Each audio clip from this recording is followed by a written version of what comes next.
Kalods Ghost TV, sundan ang aming lakad.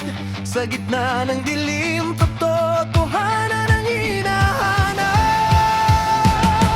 Mula sa alamat hanggang sa totoong pangyayari, bawat kwentong nakakatakot, hatid namin sa inyo dito. Kalods Ghost TV, huwag kang pumikit,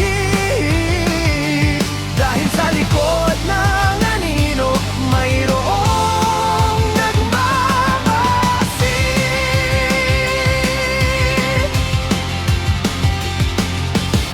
Gabi na naman, orasan ay tumutugtog, ang dilim ay kumakalat, simula na ng uso.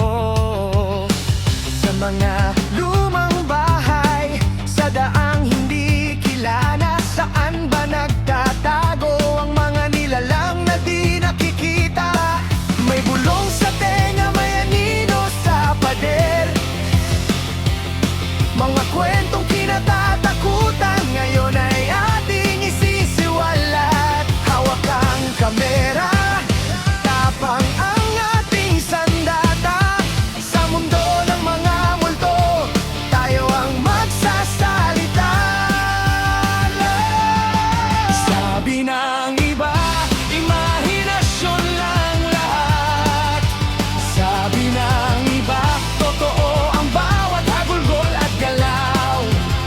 Ngunit anuman ang totoo, ang kwento ay mananatili sa ating isipan, sa ating alaala.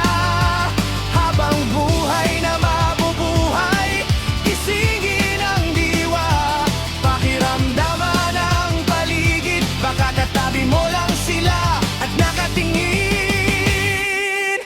Kalods Ghost TV, sundan ang aming lakad. Sa gitna ng dilim, katotohanan ang hinahanap.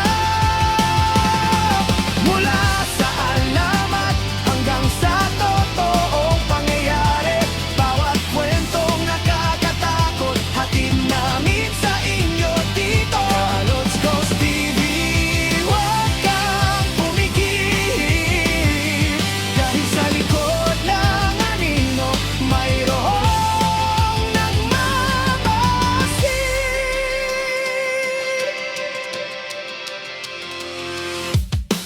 Sabi ng iba, imahinasyon lang lahat. Sabi ng iba, totoo ang bawat hagulgol at galaw. Ngunit anuman ang totoo, ang kwento ay mananatili sa ating isipan, sa ating alaala. Habang buhay na mabubuhay, gisingin ang diwa, pakiramdaman ang paligid, baka katabi mo lang sila at makatingin. Kalods Ghost TV,